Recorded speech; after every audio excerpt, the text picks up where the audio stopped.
ಮಹಾರಾಜ ಪರಾಟ ಯಾವತ್ತಾದರೂ ನೀವು ಟ್ರೈ ಮಾಡಿದ್ದೀರಾ? ಖಂಡಿತ ಇರಲಿಕ್ಕಿಲ್ಲ. ಇದು ನಾನೇ ಇಟ್ಟಿರೋ ಹೆಸರು. ಒಂದೇ ಪರಾಟದಲ್ಲಿ ಎಲ್ಲ ಪರಾಟದ ರುಚಿ ಸಿಗುತ್ತೆ. ಅಂದರೆ ಆಲ್ ಇನ್ ಒನ್ ಪರಾಟ ಅಂತ ಹೇಳ್ಬೋದು. ಬೇರೆ ಬೇರೆ ಪರಾಟ ಮಾಡೋ ಬದಲು, ಅಂದರೆ ಗೋಬಿ ಪರಾಟ, ಆಲೂ ಪರಾಟ, ಪನ್ನೀರ್ ಪರಾಟ ಆ ಥರ ಬೇರೆ ಬೇರೆ ಮಾಡೋ ಮೊದಲು ಒಂದೇ ಪರಾಟದಲ್ಲಿ ಎಲ್ಲ ರುಚಿ ಸಿಗುವ ಹಾಗೆ ಮಾಡೋದು. ಇದು ನನ್ನ ಮಗನಿಗೆ ಚಿಕ್ಕಂದಿನಿಂದಲೂ ತುಂಬಾ ಇಷ್ಟ. ನಮ್ಮೆಲ್ಲರ ಫೇವ್ರೇಟ್ ಇದು. ಅಂದರೆ ಒಂದು ವಾರದಲ್ಲಿ 3 ದಿನ ಪರಾಟ ಇರುತ್ತೆ, ಅದರಲ್ಲಿ ಒಂದಿನ ಈ ಪರಾಟ, ನೆಕ್ಸ್ಟ್ ಗೋಬಿ ಪರಾಟ, ಪನ್ನೀರ್ ಪರಾಟ ಆ ಥರ ಬೇರೆ ಬೇರೆ ಮಾಡ್ತಾ ಇರ್ತೀವಿ.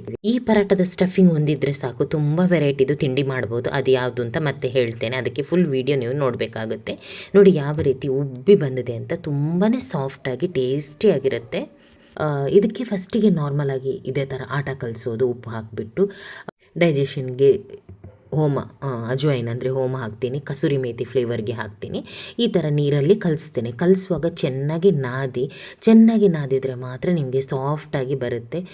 ಅಂದರೆ ಮೈದಾ ಹಾಕಬೇಕು ಅಂತಿಲ್ಲ, ನಾನು ಚೂರೂ ಮೈದಾ ಹಾಕಲ್ಲ. ಆದರೆ ನಿಮಗೆ ನೋಡಿದರೆ ಮತ್ತೆ ಗೊತ್ತಾಗುತ್ತೆ ಯಾವ ರೀತಿ ಹಿಟ್ಟು ಬರುತ್ತೆ ಅಂತ. ಮೈದದ ಥರನೇ ನಾರಾಗಿ ಹಿಟ್ಟು ಬರುತ್ತೆ, ಆ ಥರ ನೀವು ಕಲಿಸ್ಬೇಕು. ಇದಕ್ಕೆ ತುಂಬ ವೆರೈಟಿದು ವೆಜಿಟೇಬಲ್ ಹಾಕ್ತೇನೆ ನಾನು. ಕ್ಯಾಬೇಜ್ ಹಾಕ್ತೇನೆ, ಚಾಪ್ ಮಾಡಿ ಹಾಕಬೇಕು, ಸಣ್ಣದಾಗಿ ಚಾಪ್ ಮಾಡಿ ಹಾಕಿ. ಬೀಟ್ರೂಟು ಈ ಥರ ಮಾಡಿದರೂ ಆಗುತ್ತೆ, ಇಲ್ಲಾಂದರೆ ಗ್ರೇಟ್ ಮಾಡಿದರೂ ಆಗುತ್ತೆ. ಯಾರಿಗೆ ಈ ಥರ ಮಾಡಲಿಕ್ಕೆ ಕಷ್ಟ ಆಗುತ್ತೆ ಅವರು ಗ್ರೇಟ್ ಮಾಡಿ, ಯಾಕೆಂದರೆ ಪೀಸ್ ಇದು ಮಾಡಲಿಕ್ಕೆ ಲಟ್ಟಿಸುವಾಗ ಕಷ್ಟ ಆಗ್ಬೋದು ನಿಮಗೆ. ಸಣ್ಣದಾಗಿ ಕ್ಯಾಪ್ಸಿಕಮ್ ಕೂಡ ಕಟ್ ಮಾಡಿಕೊಂಡಿದ್ದೇನೆ. ಕ್ಯಾಪ್ಸಿಕನ್ನು ಚಾಪ್ ಮಾಡಬೇಡಿ, ಚಾಪ್ ಮಾಡಿದರೆ ನೀರು ಬಿಡುತ್ತೆ. ಮತ್ತು ಪೊಟ್ಯಾಟೊ ಬಾಯ್ಲ್ ಮಾಡಿದ್ದನ್ನು ಗ್ರೇಟ್ ಮಾಡ್ತಾ ಇದ್ದೇನೆ. ಪನ್ನೀರ್ ಕೂಡ ಹಾಕ್ತೇನೆ, ಎಲ್ಲವನ್ನು ಪನ್ನೀರ್ ಕೂಡ ತುರಿದು ಹಾಕ್ತೇನೆ, ಅಂದರೆ ಗಟ್ಟಿ ಸಿಗಬಾರ್ದು ಅಂತ. ನಾನು ಎಣ್ಣೆ ಹಾಕಿಬಿಟ್ಟು ಸ್ವಲ್ಪ ಎಲ್ಲವನ್ನು ಬಾಡಿಸ್ತೇನೆ. ಯಾರು ಹೊಸದಾಗಿ ಮಾಡೋರು ನೋಡಿ ಗ್ರೇಟ್ ಮಾಡಿ ಹಾಕಿ, ಅವರಿಗೆ ಈ ಥರ ಪೀಸ್ ಸಿಕ್ಕಿದರೆ ಲಟ್ಟಿಸಲಿಕ್ಕೆ ಒಡೆದೋಗ್ಬೋದು ಲಟ್ಟಿಸುವಾಗ. ಪ್ರಾಕ್ಟೀಸ್ ಇರುವವರಿಗೆ ತೊಂದರೆ ಇಲ್ಲ. ನಾನು ಉಪ್ಪು ಹಾಕಿಬಿಟ್ಟು ಎಲ್ಲವನ್ನು ಮಸಾಲೆ ಎಲ್ಲ ಹಾಕಿಬಿಟ್ಟು ಸ್ವಲ್ಪ ಬಾಡಿಸ್ತೇನೆ, ಬೇಯಿಸ್ಲಿಕ್ಕೆಲ್ಲ ಜಾಸ್ತಿ. ಈಗ ಬೀಟ್ರೂಟ್ ಹಾಕ್ತೇನೆ, ಅದು ಸ್ವಲ್ಪ ಹಾಡಿರೋದ್ರಿಂದ ಸ್ವಲ್ಪ ಮೆತ್ತಗಾಗ್ಲಿಗಿಂತ ಫಸ್ಟ್ ಹಾಕ್ತಾ ಇದ್ದೇನೆ. ನಂತರ ನಾನು ಕ್ಯಾಪ್ಸಿಕಮ್, ಕ್ಯಾಬೇಜ್, ಪನ್ನೀರ್ ಈ ಥರ ಒಂದೊಂದೇ ವೆಜಿಟೇಬಲ್ಗಳನ್ನು ಒಟ್ಟಿಗೆ ಹಾಕಿಬಿಟ್ಟು ಬೇಸಿಕ್ ಮಸಾಲ, ಹಲ್ದಿ, ಇಂಗು, ಜೀರಾ ಮಸಾಲ, ಸೋಂಪು, red chilli powder, chaat masala ಇಷ್ಟನ್ನು ನಾನು ಅದಕ್ಕೆ ಹಾಕ್ತೇನೆ. ಎಲ್ಲ ಮಸಾಲ ಹೊಂದಿಕೊಳ್ಳುವ ತನಕ ನಾನು ಅದನ್ನು ಮಿಕ್ಸ್ ಮಾಡ್ತೇನೆ. ಕೊತ್ತಂಬರಿ ಸೊಪ್ಪು ಕೂಡ ಹಾಕ್ತೇನೆ.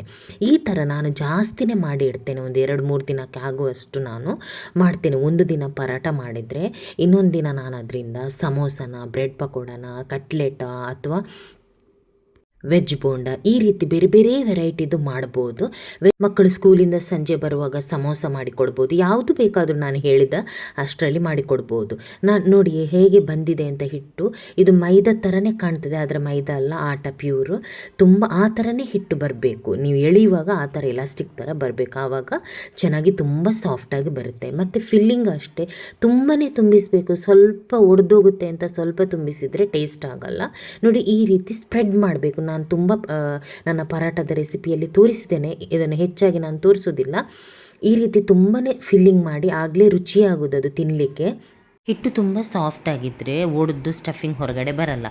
ಅಪರೂಪಕ್ಕೆ ಮಾಡುವವರಿಗೆ ಸ್ವಲ್ಪ ಸ್ಟಫಿಂಗ್ ಹೊರಗಡೆ ಬರ್ಬೋದು, ಆದರೆ ಮಾಡಿ ಪ್ರಾಕ್ಟೀಸ್ ಆದರೆ ಏನೂ ತೊಂದರೆ ಆಗಲ್ಲ, ಸರಿಯಾಗುತ್ತೆ. ಮತ್ತೆ ನೋಡಿ ಈ ಥರ ಸ್ಪ್ರೆಡ್ ಮಾಡಿಬಿಟ್ಟು ಮಸಾಲವನ್ನು ಆ ಥರ ಸ್ಪ್ರೆಡ್ ಮಾಡಬೇಕು.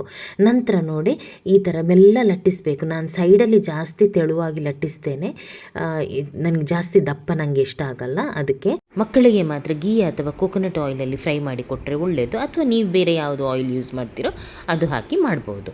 ಈ ರೀತಿ ಉಬ್ಬಿ ಬರಬೇಕು, ತುಂಬಾ ಸಾಫ್ಟಾಗಿ ಬಾಯಲ್ಲಿ ಇಟ್ಟರೆ ಕರಗುತ್ತೆ, ಆ ಥರ ಇರುತ್ತೆ. ಬಿಸಿ ತಿನ್ನಲಿಕ್ಕೆ ತುಂಬಾ ರುಚಿಯಾಗಿರುತ್ತೆ. ಈ ರೆಸಿಪಿಯನ್ನು ಎಲ್ರಿಗೂ ಶೇರ್ ಮಾಡಿ. ಎಲ್ಲರೂ ಒಂದ್ಸಲ ಈ ಪರಾಟ ಮಾಡಿ ನೋಡಿ. ಈ ಪರಾಟದ ರುಚಿ ಒಮ್ಮೆ ನೋಡಿದರೆ ನಿಮಗೆ ಬೇರೆ ಯಾವ ಪರಾಟನೂ ಇಷ್ಟ ಆಗಲ್ಲ ಮತ್ತೆ.